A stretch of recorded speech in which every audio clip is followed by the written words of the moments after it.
In an industry that's quick to say you can't, we're here to say you can. Helping musicians succeed, No matter where they are. Unsigned artists matter. why isn't anyone talking about this stuff? There must be a reason. The Afton Podcast. By musicians. For musicians. Welcome to the third episode of the Afton Podcast with your hosts, Ryan and Carl. In our first two episodes, we gave you a whole slew of tips and tricks on selling tickets. And in this episode, we're going to continue where we left off last time when we were talking about social media promotion. And we're going to jump right in. We're going to talk about Instagram right now because everybody's on Instagram. I mean, Instagram is one of the coolest new social apps. I mean, it's not that new, but it's really fun. I mean, tell me that you're not on Instagram every now and again just scrolling, checking out the pictures. I love memes. I'm a huge meme guy. Yeah. And so I follow a lot of ridiculous memes. And that's one of the best ways to kind of promote your band and promote your show is to engage in your audience and your fans in kind of a clever, funny way. Like if you can create a meme that also promotes your show, I mean, you can use your own show flyer to do it, and you can make a meme on your phone. It's not hard to do. If you're funny, if you got something clever to put out there, if you got some taglines that you use like in your songs or something like that, use them, make them into a meme, because you never know, it could go viral. You know what I mean? And that's the beautiful thing about Instagram. And it's same kind of rules with Facebook and Twitter. Try different times to post. Use hashtags and ats and tags.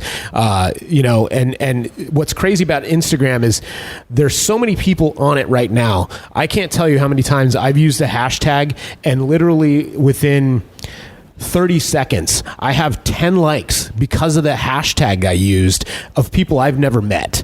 And so, if you're using your hashtag, always use the hashtags, because what a hashtag does, and this works on all the social medias, it's basically categorizing that post as a communication, as a conversation, right? So on that front, on the hashtags, just really utilize them. Try stuff out. Go look up stuff in the search on Instagram, and you'll see people's hashtags.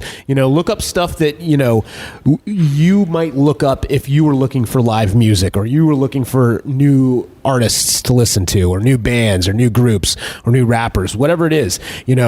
Jump on board with those hashtags. Write them down. Put them in your phone.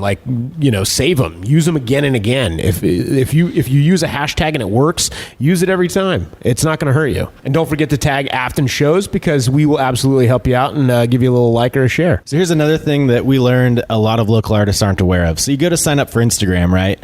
And on this platform, they only let you use one website URL for your bio, for your profile. So right. you set it and forget it, right? You're like, oh, my rap website, my band website, that's what I put. But here's what you got to remember. When you're posting for your show on Instagram, you need to put link in bio to buy tickets and save money. And then what you do is you log into your Instagram right before you do that post and change the URL that you're using for your Instagram in your bio and put it as your online ticket link. Because so many times people will see the show and what can I do? I can comment, I can like, but unless I go and Google or go to your Facebook page, there's no real way to buy tickets. So just remember, guys, you always want to have an action that you can ask fans to do. And when you're selling tickets for a show, that is the action. So link in bio, check that out. That's helped us a lot. Yeah, and just remember the most amazing thing about the internet and really how we sell tickets and how we help you sell tickets is you can sell online. We do give you a really easy link to use, because it's not just the physical tickets that you're selling. So use the internet for what it's built for, which is ease of use. Use those links as much as you can in your posts, in your bios, in your websites, your social medias. Use those ticket links, because that's the easiest way to get fans to buy tickets to your show. That's right. And I know a lot of people still like to use cash, but I mean, come on, guys. Where we're at right now, everyone has a credit card or debit card. Everyone buys online all the time. I'm buying on Amazon every week. So, so utilize that as well. What do we got next, Carl? Up next is something that is kind of a strange thing to embrace, but something to keep in mind at all times. It's called FOMO. F-O-M-O, FOMO, otherwise known as fear of missing out. And you've experienced this, I'm sure, at some point in your life in some capacity, right? Yeah. You hear about a show, a party, a TV show, a movie, something, and you're just kicking yourself because you're not a part of it, right? You missed it. Maybe it was this just unbelievable performance that only happened once and you weren't there. But now you're seeing and hearing about it on your Facebook feed or your Twitter feed or your Instagram, or people are just hitting you up while it's happening, like, where the hell are you, man? Why aren't you at the show? They had this unbelievable pyrotechnic show you missed out on, and you just feel like, man, I totally missed out on that. That is a real thing. That is a real thing that you should capitalize on. So a great way to tap into this, and a lot of big event organizers use this, right? Like festivals and fairs and all that stuff. So what you want to do, if you can, is get your fans to bring their phone out while you're performing and take video and take pictures and share it on their social media. Because what you want to do at the show is make sure everyone that didn't go feels like they missed out on something special. And then you need to do the same thing, right? Like take some crowd shots, take some pictures for your social media of, man, if you missed the show tonight, that sucks. We really missed you. Kind of creating a fear of missing out that way. Before the show, you can also do this by making the show special, right? Like we're launching a new song, we're doing a new contest, we're going to have an after party. Like think of a way to make every show special, so it's not just like, come to my show, that's the end of the story. Right. CD releases are a big deal, but you can only do one of those once a year. So really get creative here and think, what can I do on this show that makes it special? Is there a theme? Do I want to have my fans like dress up a certain way? Do I want to have some kind of contest? Things like that. Now, Carl, tell us a little bit about fear of missing out is a advantage if you're making people not coming to your show feel like they're missing out. But how is fear of missing out affecting your fans when all these other plans are coming up around them that are competing with the show you have coming up? Well, basically, you kind of touched on it a little bit, and the key is to give a kind of preview, right? First of all, you should think of every single show as a completely unique thing. Now, unless you're on a tour and you're going all over the country and you've got it locked in and your lights are set perfectly to the songs and you're playing to a click track and everybody's locked in and the show is basically set up, you should treat every single one of your shows totally different. You shouldn't play the same set.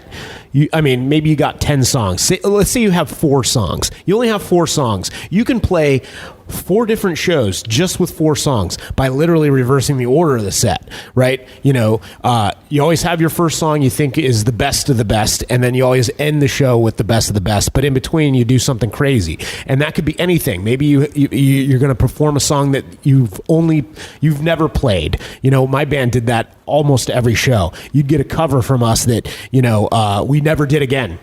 So we tease that out. We're going to play this Sepultura song, and we're going to bring 20 people on stage to play it with us. And it was wild, and we would bring people on stage. That was another thing that we would do. We would bring a ton of people on stage because, like I was saying, we brought them onto the album. Well, we wanted to kind of recreate that a little bit on the stage, and you never knew when we were going to do it.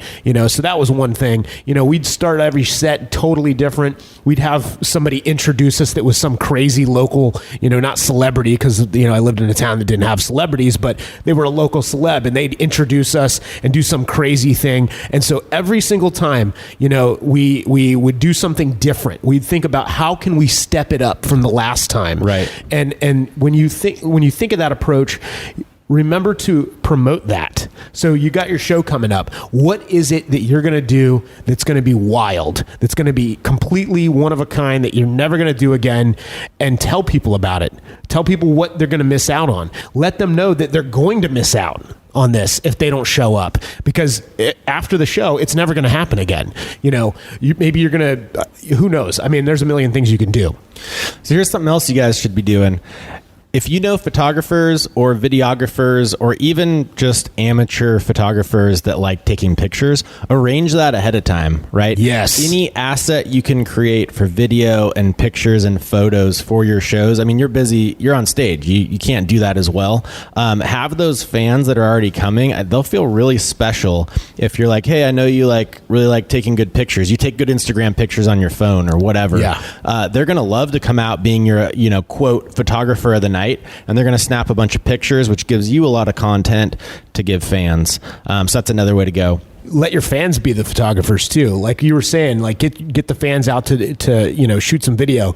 Nowadays, Facebook Live, it's real. It's a thing. Live stream. There's a lot of live streaming kind of formats out there, but you get somebody and you can plan this where you have somebody specifically, filming a song live and you put it out there and maybe it's early in the set, maybe have them do the first songs, but it's tapping into that fear of missing out, that FOMO. So you have them film that first song, that crazy thing that you planned and you talked about, and you put it out there, and now people are seeing it in real time. The next time, they're not going to miss that. They're going to want to see that. Yeah, for sure. So here's something I learned from some of our rappers that we book here at Afton. I've had a couple of them tell me they do some freestyle raps that are specific to the show. So they'll freestyle about the fans that night, the city they're in, the venue they're playing, and it's cool. The crowd knows like this freestyle is for me. They'll do a freestyle about the politics going on or like the big story of the week.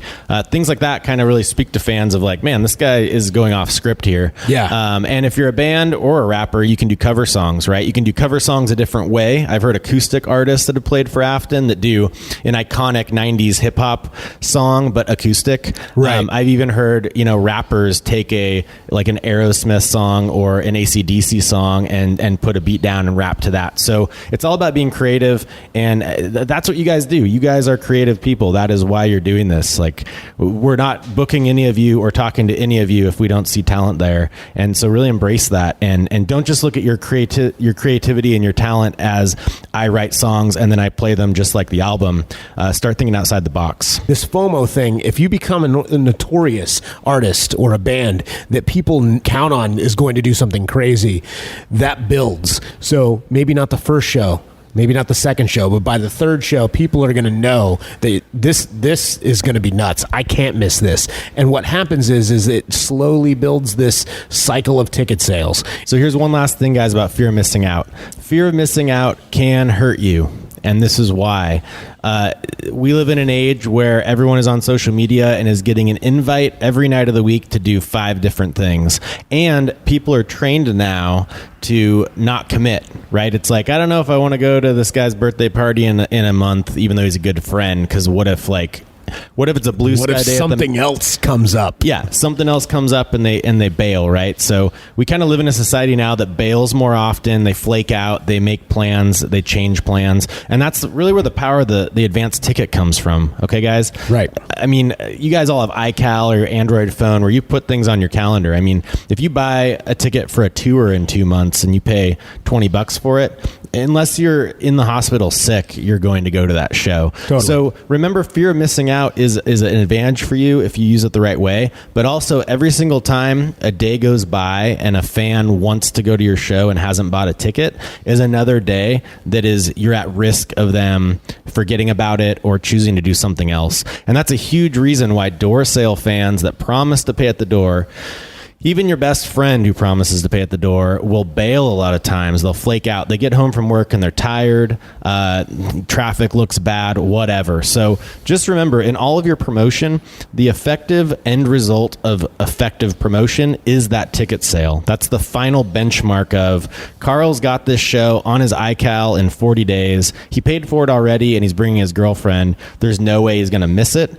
And that's when all the good things happen. That's when Carl's like, well, I'm going, so I might as well tell people I'm going. It's no longer this like, yeah, my friend's having a show and I think I might go. Maybe you should go. I mean, how effective is that, right? Right. Versus, I'm going to the show. Do you want to ride with me? Exactly. I have space in my car, And on that point, it's absolutely true. I've got tickets to shows coming up this year already, and I've got it on my calendar. I've got all the shows that I have tickets for on my calendar. You know what I don't have on my calendar? The shows I don't know I'm going to. So, I'm not going to spend money, hard-earned money that I could use on any other thing and then throw it away. So if I bought a pair of tickets, I'm going. And like you said, unless I'm sick or somebody in my family passed away, I'm going to that show because I spent good money on it. Whether it's $10 or $100, once you've spent the money, you've committed. But it's a lot easier to say no, I'm not going to go if you've got nothing invested. And guys, I've talked to so many touring bands. I mean, bands and rappers that are selling out 1,000 cap rooms, 5,000 cap rooms, and this is what they tell me every time. Anytime I start talking about tickets, they say, "Oh man, Ryan, I love advanced tickets."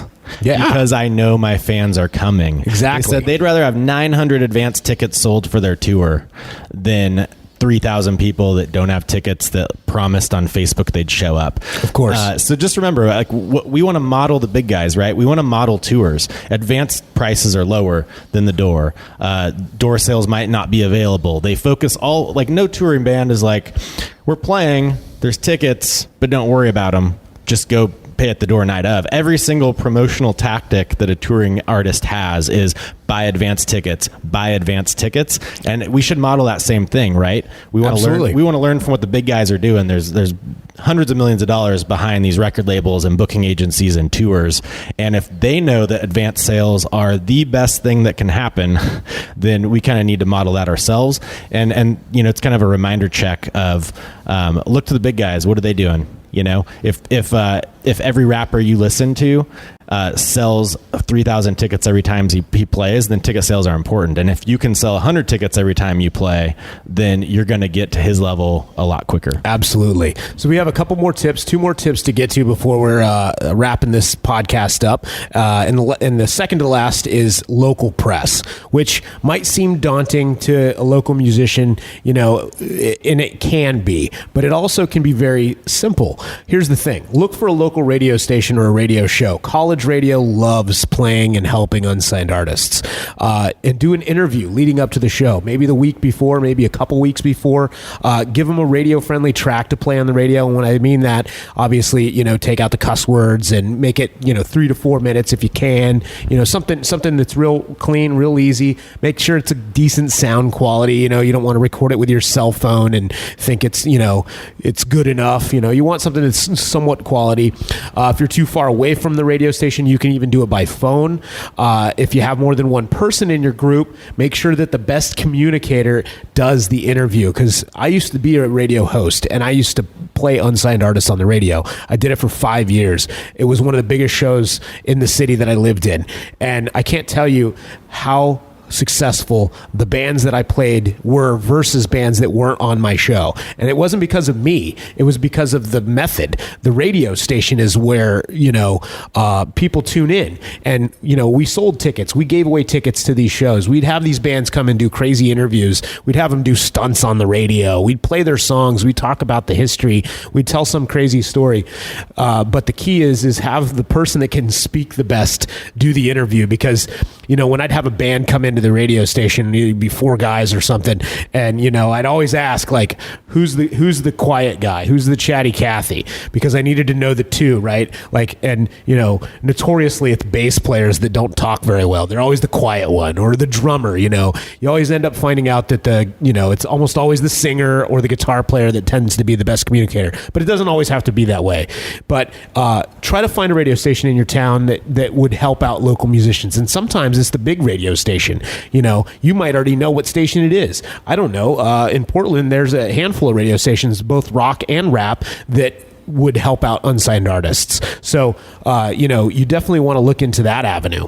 So here's something that also kind of frustrates a lot of local musicians, and that's the press outlets and the radio outlets. Like, the bigger they are, the higher their threshold is for who they pay attention to. So, totally. So Carl has a great point. It is really good to start getting your feet wet on the small press in your town, right? Like the small magazine or the small college station. But really where you're going to start getting traction is when you are drawing a lot of people. So, if you go to your major radio station and maybe they'll like your song. Maybe they love your song. You're the 1 in 10,000 artist in the city that they'll play because they like it, and that's great. But if you're the other 9,999 artists who they don't like the song enough to play on the radio, you kind of have a problem. So what I learned early on was notoriety isn't, hey, radio station, I've opened for these large large artists you've Right. heard of, right? And it's not even like, hey, radio station, these magazines wrote something up about me. But if you can contact them and say, hey, I am selling 200 tickets per show, I am drawing 500 people. If you call this big venue in town, their owner will vouch that I sell it out every time. That's when these people start saying, okay, this is a local artist that doesn't have 20 fans. They have enough fans to where this kind of elevates in their mind where you are in your career. And so that's kind of why it's almost like the chicken and the egg, right? It's like, it's hard to get radio play if I don't have a fan base, but I can't get a fan base without radio play. But the reality is you can build your fan base. We're teaching you how to do it. And it just takes some hustle and some work in the right areas. And pretty soon you're drawing 100, 200, 300 people per show, and you're the biggest local artist in your city. And guess what? Now the radio stations are knocking at your door for interviews because you have risen above the rest from your draw. In all honesty, local bands can become big enough to get radio play. It happens in a lot of cities. It happens in Portland, happens in Seattle, happens in Atlanta, New York. It's not just radio too. In terms of local press, look at your weeklies, your weekly magazine, your newspaper in town, the freebie that you see all over the place. The one that you go to check what shows are coming up, you should be in touch with that newspaper, that weekly. And there's always a writer or an entertainment person where you can, send a submission to, they're always looking for that kind of stuff. They need to write about shows. They need to write about bands. If you give them a reason to write about you, they will write about you. And if you time it right, if you think it out and you say, okay, we have a show in a month, we need to get in that weekly by this date because that's the last issue before our show. And most times the club that you're playing will have a advertisement for your show for free. You didn't have to pay for that. The venue pays for those things all the time. And they're usually in those weekly magazines. No matter what city you're in, almost every city has one of these weekly magazines.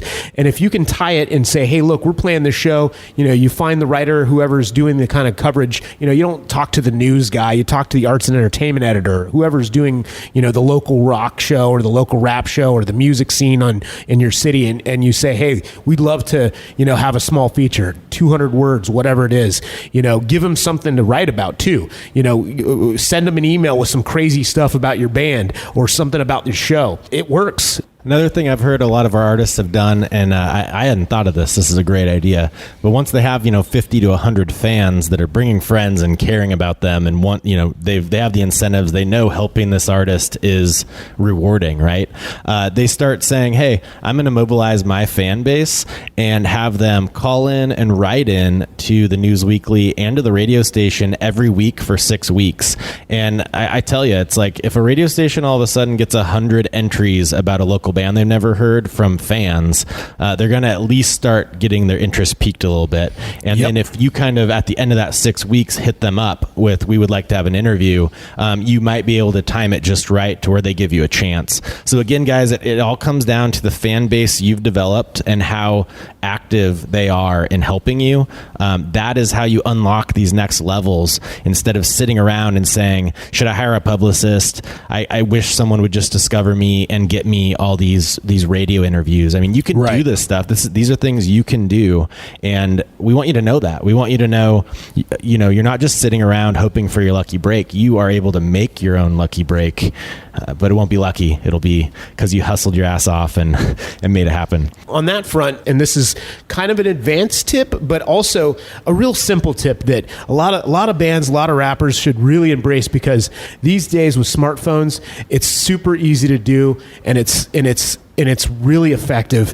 Video killed the radio star. Let's be honest. Before there was MTV, it was radio, and then MTV came through and then totally changed how music was listened to, how it was embraced. Because now, instead of just hearing the music that you listen to on the radio, now you could see the artists, right? And now we live in an age where you have a complete video editing system in your pocket. Your cell phone can do anything you need, and you don't have to be fancy. You don't have to be, make an MTV video or have some, production crew come in and do this whole thing. You can literally take out your smartphone right now and just do a selfie video with your front-facing camera and talk to your audience, however you make the message, however you want to do it. You just tell people about what you're doing. 10-second video, 20-second video, 30-second video. It doesn't have to be long, doesn't have to be fancy. You can talk about it and you can post it right away without any, video production, without any editing or anything like that. That's right. I've seen a few of our artists did something really cool. They actually talk about a song that's meaningful to them that they wrote.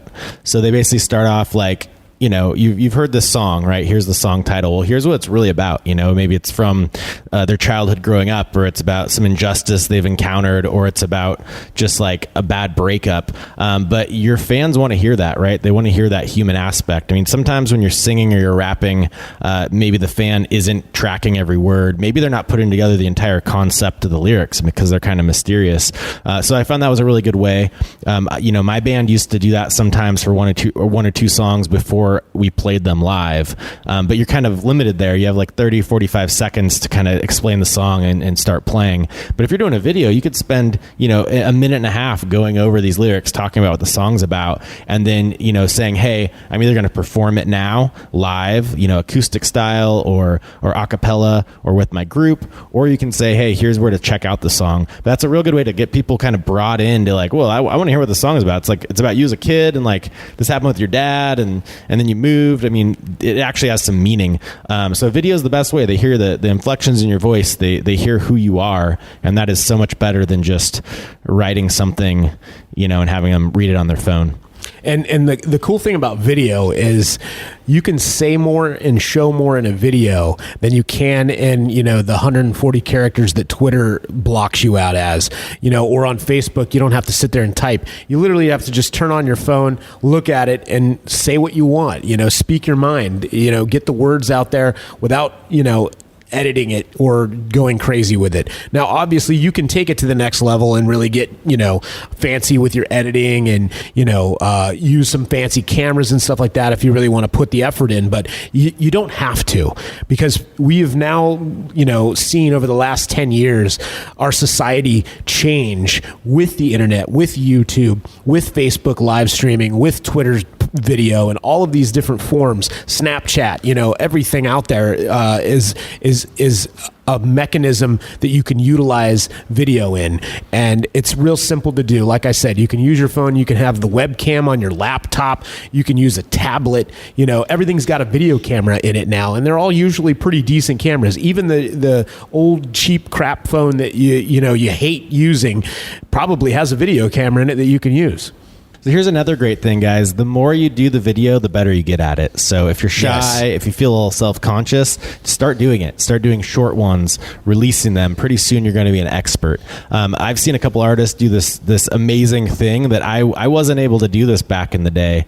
Our phones didn't have as good a camera as they do now, but they would actually do a video for the show promo. So they'd take footage from a past show where they were in the green room and there was a line out the door of fans, and then they'd cut to them and they'd basically explain everything in like 30 seconds. They'd say, we're having this show. I don't know if you know this, but there are a few local artists in our city that draw 100 people. That is how hard it is to make it in this industry and to share your art. So our goal this show is to draw 100 people. We want to sell 100 tickets. All it takes is for 10 of our fans to bring 10 friends each, or whatever the math is, and then they share their incentives, right? They're like, here's our incentives. If you guys help us out, this is what we're doing.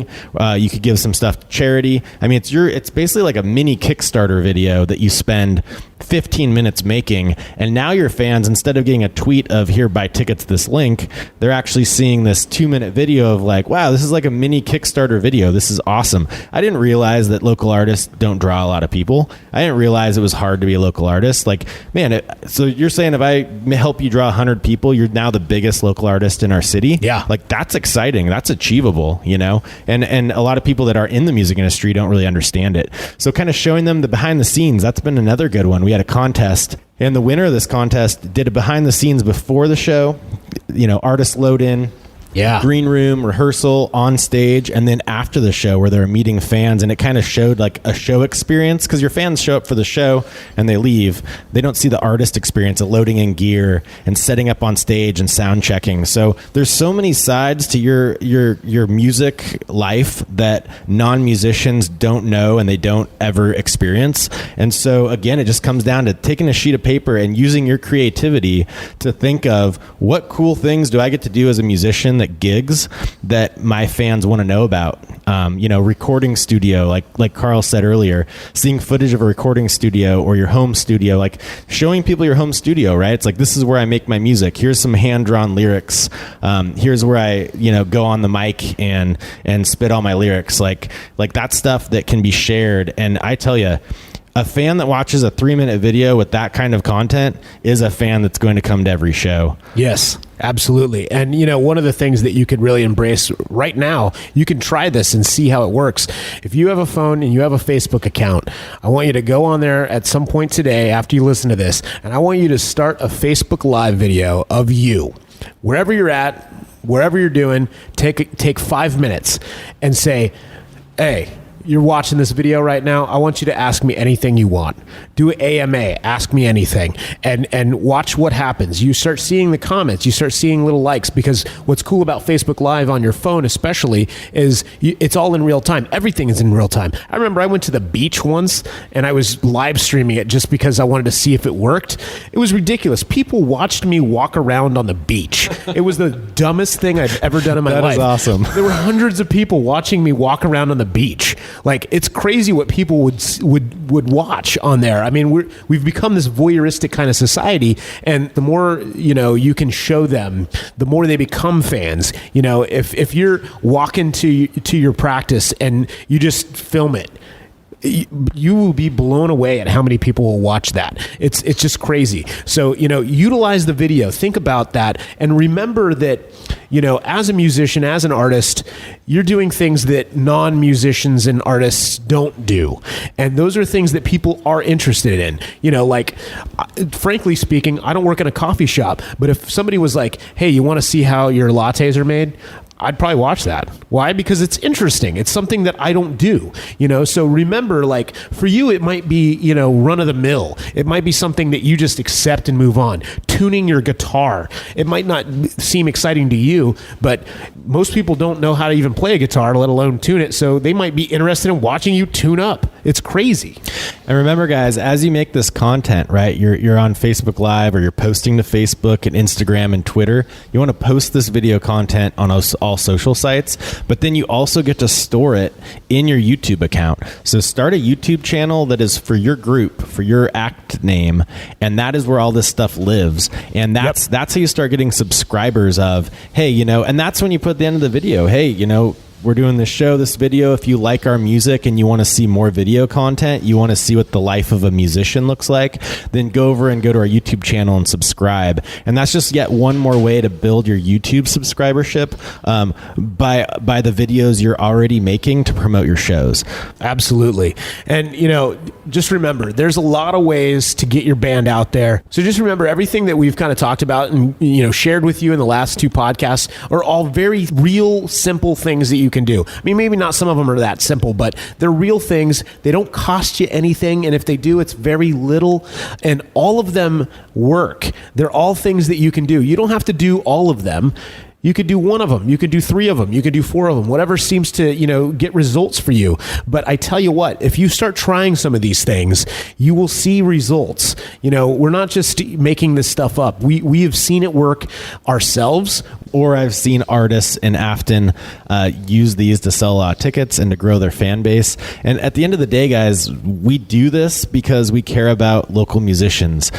Even if you don't play shows with us, if we can help you grow your fan base and learn to think for yourself and learn to do the work that you benefit from, that's what this is all about. I mean, a healthier music industry is going to happen if local musicians are taught these things, and if local musicians start to hustle and don't have the mentality of, I can't do it on my own.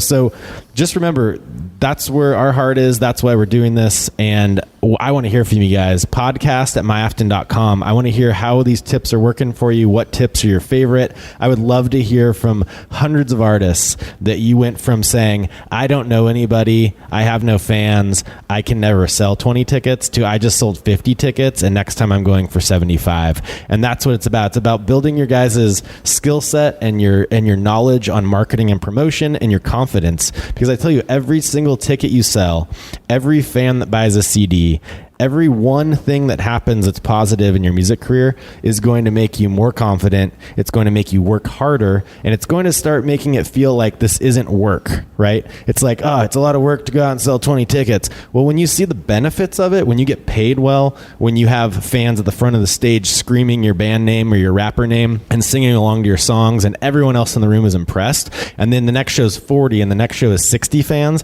you're going to start getting this like momentum behind you of I want to do more. Like, I am benefiting every step of the way. Every time I do something for my music, for myself, every time I learn something or get better at marketing my music, I benefit. And that's what this is all about. So I don't care where you are. I don't care how big you are, how small you are, how talented you are, how not talented you are. All that matters is that you try and that you hustle and that you listen to what we're saying and think for yourself and creatively change what we're saying and find new ways to think outside the box. And that's what this is all about. So that about does it for the third episode of the Afton Cast. I hope you enjoyed listening to it as much as we enjoyed doing it.